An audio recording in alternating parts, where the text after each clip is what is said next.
이태원 참사의 책임을 묻는 이상민 행정안전부 장관 해임 건의안이 국회를 통과했습니다. 민주당이 해야 할 일을 이제 시작한 것입니다. 앞으로 여러 가지 비판들이 있을 것입니다. 특히 국민의힘은 예산안을 자기에게 유리하게 하고 국정조사를 무마시키기 위해서 이 해임 건의안을 걸고 넘어질 것입니다. 하지만 애초에 이 문제에 대해서 국민의힘과 협의된 것은 없었습니다. 민주당은 해야 할 일을 했고 거기에 대해 주눅이 들거나 눈치 볼 필요는 없습니다. 하지만 민주당은 해임 건의안 통과시켰으니까 끝이라고 생각하면 안 됩니다. 이제 시작입니다. 대통령은 사실상 거부했습니다.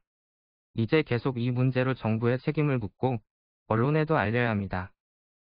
이 싸움을 계속해 나가야 합니다. 그리고 예산안과 국정조사 문제도 물러서면 안 됩니다. 국민의힘은 이재명 수사에 쏠린 관심을 돌리기 위해서라고 할 것이고 정부의 발목 잡기라고 할 것입니다.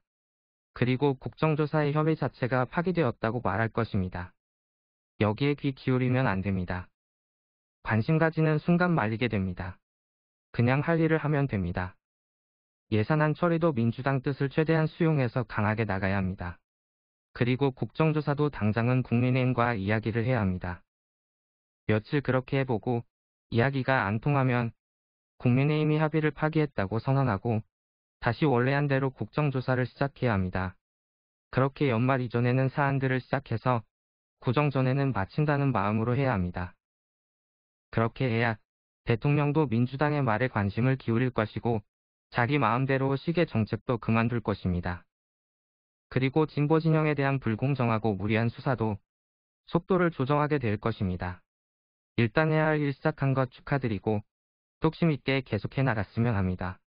앞으로 얼마 남지 않은 2022년 잘 싸우는 야당 민주당을 기대해 봅니다.